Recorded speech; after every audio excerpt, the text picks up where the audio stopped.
Tapi dulu kononnya nak acah kuat lah, tak menangis, tak rebah, ataupun orang kata apa, segalanya tak lah kan. Kau nak tunjuk kuat, tapi sebenarnya sampai satu tahap bila kita tahan benda tu, kita rasa kosong.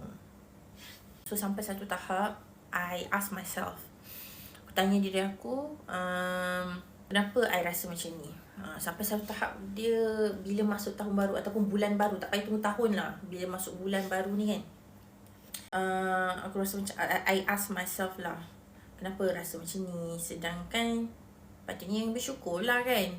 Selalu macam, sebab kita dapat result tau bila kita bekerja, kita buat business, kita dapat result. Bila orang kata apa, kita ni sentiasa bekerja keras.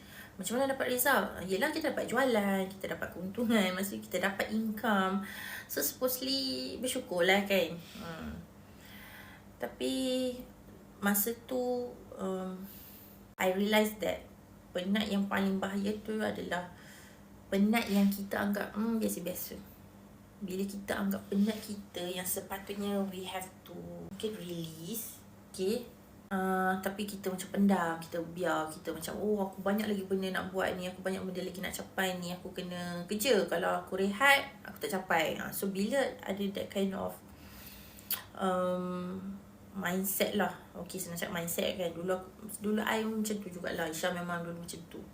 Bila ada mindset macam tu yang jadi macam tak nak, orang kata apa, tak nak stop. Tak nak stop yang tengah buat. So bila tak nak stop yang tengah buat tu, itu yang jadi macam pulun. Yelah, kita nampak dia tak rebah lah, tak jatuh lah, nampak dia maintain je kan. Itu sebab apa yang dia portraykan diri dia, apa yang dia tunjuk. Same goes to me before this. I mean all this while lah, I selalu tunjuk diri I ni sentiasa okay, kuat. Kan sebenarnya kita ni ada masa normal lah, dah